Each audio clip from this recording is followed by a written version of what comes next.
आज आई सवेरे सवेरे। अब वो पत्नी यहां बैठी भी हो सकती हैं। वो पत्नी आई हमारे पास सवेरे सवेरे, बोली गुरुजी हमारा मन भगवान में लग गया है। ये तो बहुत अच्छी बात है, लेकिन हमारे पति जो हैं अभी तक उनका मन भगवान में नहीं लगा, और वो हमारे पास आते हैं और हमारे पास आकर के वो प्रेम का इजहार करते हैं। हमें तो अब सारे विषय वासनाओं से मन हट चुका है, मन भगवान में लग चुका है, लेकिन हमारे पति देवता का मन अभी तक भगवान में नहीं लगा। हम तो ब्रह्मचारी बन के अब रहना चाहती हैं, पर हमारे पति अभी ब्रह्मचारी नहीं बन पाए। क्या करें? हमें बहुत मन से असंतुष्टि होती है जब हमारे पति हमारे पास काम भाव लेकर आते हैं। हमारा मन बेचैन हो जाता है कि हमारे हृदय में जो कृष्ण हैं पता नहीं वो निकलकर बाहर ना चले जाएं। ऐसा उस बहन ने मेरे से सवाल किया कि जब पति काम भाव से अपनी पत्नी के पास आता है तो पत्नी को अच्छा नहीं लगता, क्योंकि पत्नी के अंदर भगवत भक्ति जाग गई है, प्रेम जाग गया है।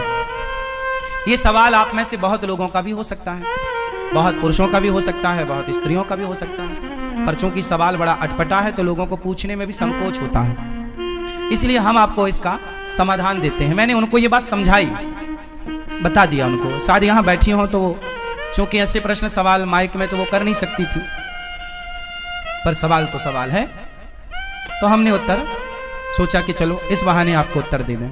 प्रश्न समझ में आ गया? अब उत्तर सुनो। हमने उनसे बोला कि आपके पति, आप तो भक्ति में रम गई हो, बहुत अच्छी हो आप, कि आपके हृदय में कृष्ण विराज गए हैं, भक्ति विराज गई है, आपका दिन रात भगवत चिंतन में ही मन लग रहा, बहुत अच्छी बात है। लेकिन जो आपके पति हैं अभी उनका मन विषयों में है, और यदि आपने भी इनकार कर दिया कि आप हमारे पास मत आओ, तो आपके पति फिर पराई स्त्री के गामी हो जाएंगे, वो दूसरी स्त्रियों के पास जाने स्टार्ट कर देंगे, वैश्याओं का गमन करने लग जाएंगे, वैश्यागामी हो सकता है इसलिए तुम्हारा पति। इसलिए तुम्हारे अंदर तो कोई वासना है नहीं, लेकिन पति के अंदर यदि है तो पति पत्नी के पास ही तो जाएगा। यदि तुमने भी उसे हटा दिया अपने पास से तो वो वैश्यागामी, उसका चरित्र बिगड़ जाएगा। इसलिए तुम्हारा धर्म है। मीराबाई के साथ भी यही था, बिल्कुल सेम। मीरा का विवाह बचपन में कृष्ण से हो गया था, मान लिया था उन्होंने पति कि मेरे तो पति गिरधर गोपाल हैं, लेकिन फिर भी उनके माँ बाप ने जबरदस्ती उनका विवाह भोजराज से कर दिया, जो राणा के बेटे हैं। तो भोजराज राणा के साथ उनका विवाह हुआ। जब उनकी पहली रात आई मिलन की, मीराबाई को बिठाया गया एक कमरे में, सिर्फ दीपक का प्रकाश था, और जो कि रिवाज है घूंघट डाल के मीराबाई को बिठाया गया। तभी रात्रि को, पहली रात्रि पहला मिलन जब भोजराज आए तो मीरा ने अपना दुपट्टा, अपना मुंह खोलते हुए भोजराज से कहा कि ये दुनिया कहती है कि आप मेरे पति हैं, कि ये दुनिया कहती है कि आप मेरे पति हैं, पर मेरी अंतरात्मा तो कहती है कि मेरे पति केवल कृष्ण हैं। लेकिन मेरे मन पर, मेरे प्राणों पर तो कृष्ण का अधिकार है, लेकिन आप व्यवहार जगत में मेरे पति बने हैं। सारी दुनिया तो यही मानती है कि आप मेरे पति हैं, कृष्ण मेरे पति हैं, ये तो केवल मैं जानती हूं। मेरे मन की बातें या मैं जानूं या वो जाने, आप तो नहीं जान पाओगे। तो मेरा मन, मेरे प्राणों पर, मेरे मन पर तो मेरे कृष्ण का अधिकार है, लेकिन आप यदि मुझे अपनी पत्नी मानते हैं तो आपके सामने मेरा शरीर है। यदि मेरे शरीर की भूख है आपको, तो मेरे शरीर से आप अपनी भूख मिटा सकते हैं, मैं मना नहीं करूंगी। आप मेरे शरीर से अपनी भूख मिटा लीजिए, लेकिन मेरे मन पर, मेरे प्राणों पर तो मेरे गिरधर गोपाल का ही वश है, कब्जा है। तो इस बात से यह सिद्ध होता है कि यदि आपका पति कामुक है तो फिर आपका धर्म है कि आप अपने पति को भी धीरे धीरे सत्संग से जोड़ें, कथाओं से जोड़ें, धीरे धीरे उसके मन को भी बदलें और उसका साथ दें। आप यदि सोचेंगे कि मैं तो भक्ति में रमी हूं, अब मेरे पति जो मेरे साथ रमण करेंगे, तो वो गलत है। वो गलत नहीं है। आपका धर्म है कि आप अपने पति को खुश रखें, प्रसन्न रखें, धीरे धीरे उसे भी सत्संग से जोड़कर देखो, मन बदला जा सकता है। मन बदला जा सकता है कैसे? सत्संग से। यदि स्त्री भक्ति करने लग गई और पति को छोड़कर चली गई तो तुम्हारा कल्याण होगा, तुम्हारा धर्म क्या है कि यदि तुम्हारे हृदय की शुद्धि हो गई है तो तुम अपने परिवार के सभी सदस्यों की, अपने पति की, अपने बच्चों की भी शुद्धि करो हृदय की, अपने भक्ति के प्रभाव से, अपने जप, अपने तप के प्रभाव से। यदि आप केवल भक्ति करने लग गई और भाग गई घर से कि अब जी तो मैं तो वृंदावन रहूंगी, मैं तो घर में नहीं रहूंगी, तो ये तो भागना हो जाएगा, ये तो रण छोड़ के भागना हो जाएगा।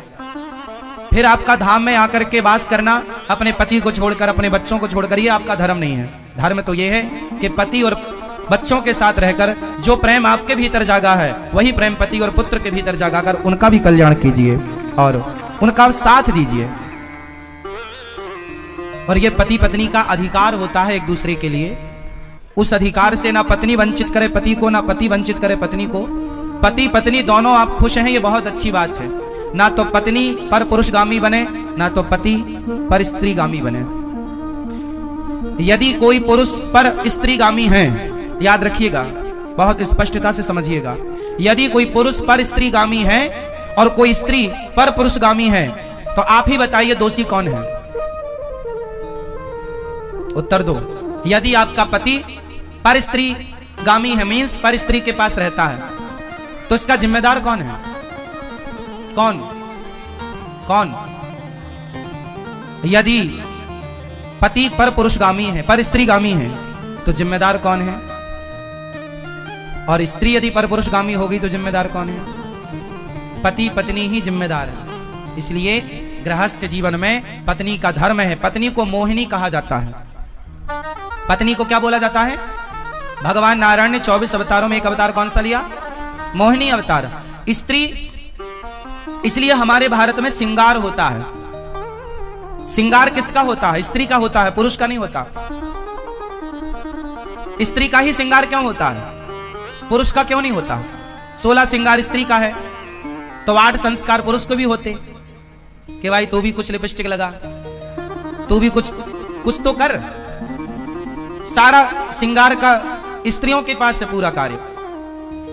पायल भी वही पहने, चूड़ी भी वही पहने, मंगलसूत्र भी वही पहने, बिछिया भी वही पहने, बिंदिया भी वही पहने, मांग भी वही भरे, काजल भी वही लगाएं। पुरुष के पास श्रृंगार नहीं है कुछ भी। हाँ या ना? बताओ, स्त्रियों को श्रृंगार क्यों दिया गया? ताकि स्त्रियां उस श्रृंगार से सुंदर दिखें और उस सुंदरता से वो केवल अपने पति को रिझाएं, सिर्फ अपने पति को रिझाएं। मोहिनी है ना, पति को मोहित, इतना मोहित करो अपने पति को कि आपका पति पर स्त्रीगामी ना बनने पावे। यदि तुम्हारा पति पर स्त्रीगामी बन गया तो तुमने ठीक ठीक से श्रृंगार नहीं किया। लेकिन आजकल श्रृंगार होता तो है जमाने के लिए, पति के लिए तो कुछ नहीं है। इसलिए पड़ोसन को रोज, इसलिए जेठालाल दया को नहीं बबीता को ज्यादा देखता है। हाँ।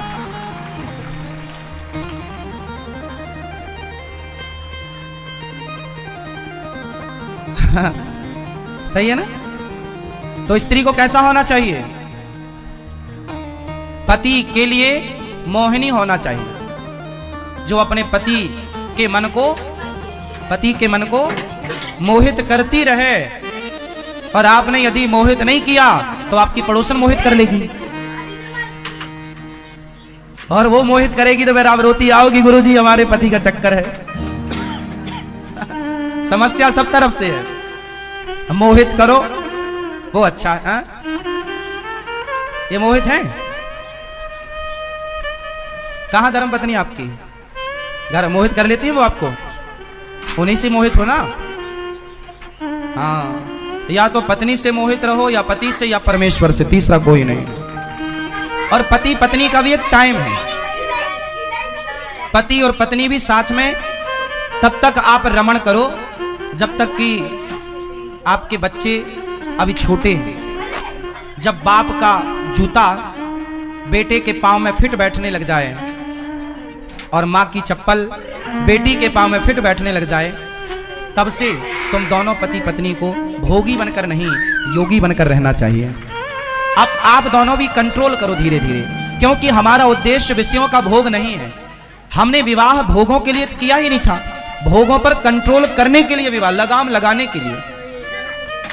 लेकिन आज उल्टा होता है कि मन की चंचलता बढ़ती चली जाती है। अच्छा, ये सारे दोष इसलिए होते हैं क्योंकि सत्संग नहीं है। क्या नहीं है? सत्संग। और सत्संग ना होने से बिनु सत्संग विवेक ना होई, और राम कृपा बिनु सुलभ ना सोई। सत्संग की जरूरत है। सत्संग सुनेंगे तो दोनों, अच्छा सत्संग किससे सुनना चाहिए? पति पत्नी दोनों को, क्योंकि दोनों की समझ चाहिए। एक की समझ है पर दूसरे की नहीं है, तो एक गाड़ी साइकिल का एक पहिया पंचर है, और एक सही है तो भी साइकिल अपने लक्ष्य तक नहीं पहुंचेगी। दोनों पहिया बड़ा। पत्नी और पति दोनों को एक विचारधारा का होना चाहिए। किस विचारधारा का होना चाहिए? एक विचार। यदि दो विचार हो गए तो उन पति पत्नी में झगड़ा तब होता है जब विचार दो होते हैं। पत्नी का विचार कुछ और पति का विचार नहीं मिलने से पति पत्नी में क्या होता है? तलाक होता है, झगड़ा होता है। और विचार मिल गए तो फिर अर्धांगिनी होता है। हमारे यहाँ क्या होता है? अर्धांगिनी।